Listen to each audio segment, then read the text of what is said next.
Hello everyone. Welcome to the session on train, validation and test data. Today we are going to learn what these terms mean, why the splitting of data is necessary, and what different strategies can be used. Let's say we are given some data and we are told to make a machine learning model and present it to the client, who will then test it before approving it. So we look at the data and decide that the latest algorithm, which you and I only read about yesterday, seems to fit the needs of the data. Now we might decide that since we have identified the model that we're going to use, it would be best to use all the data we have to train the model. So we use all the data. Our model is trained, so far so good. Now we want to see how accurate the model is. So we run some metrics and get an accuracy of 90%. So that's good, but it could be better. What can we do to improve things? We look up the documentation online and discover that there are some hyperparameters that we can tune. We try this and the model accuracy improves to 93%. This is very encouraging, so we start fiddling with the model till the error is reduced to the bare minimum. At this point, the model accuracy is 98.3% and not improving despite our best efforts.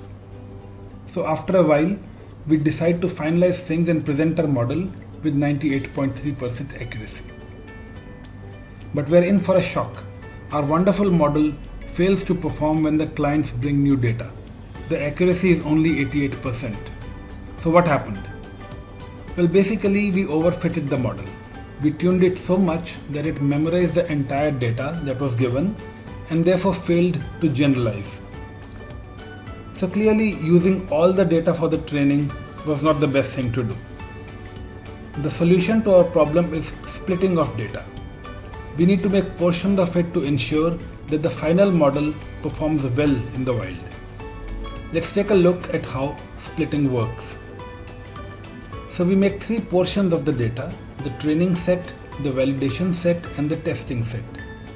And the typical ratios at which to split will be to use about 60% of the data as a training set, about 20% as a cross-validation set, and about 20% as the test set. We can always choose somewhat different splits, but these are the typical values.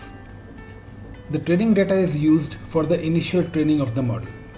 Then, once we are happy with the initial training, we take the model and check its performance on the validation set. This lets us see how well the model is working on unseen data, and we can use this information to fine-tune our model. As we tune the model, the accuracy scores for both the training data and the validation data will keep improving.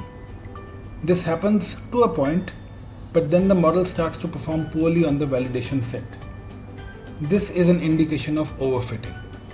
At this point, we have tweaked the model so much that it has started memorizing the training set rather than picking up the general structure of the data. We need to stop tuning at this point. Our model is ready. We could consider the performance of our model on the validation set a fair measure of its ability to generalize. However, there is a nuance here. We have used the validation set to iteratively improve our model. This means that our model has now been influenced by the validation data.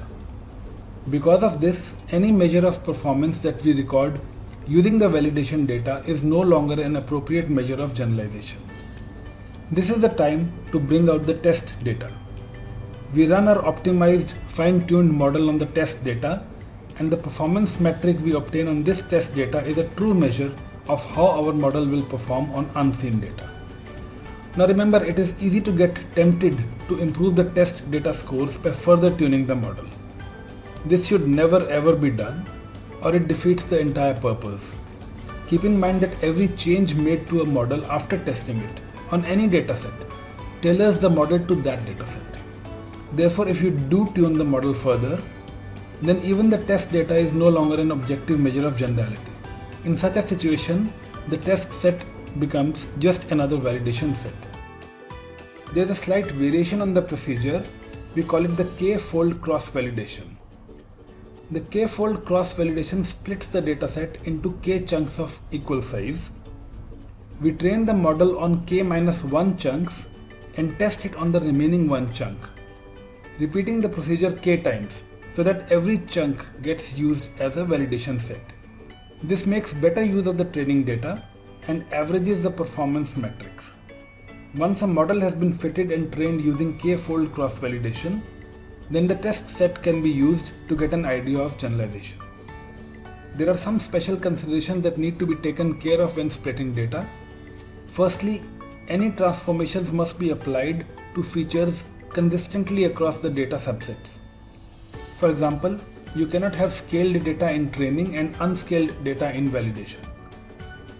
The second important point is that transformations of validation and test sets can only use data derived from the training set.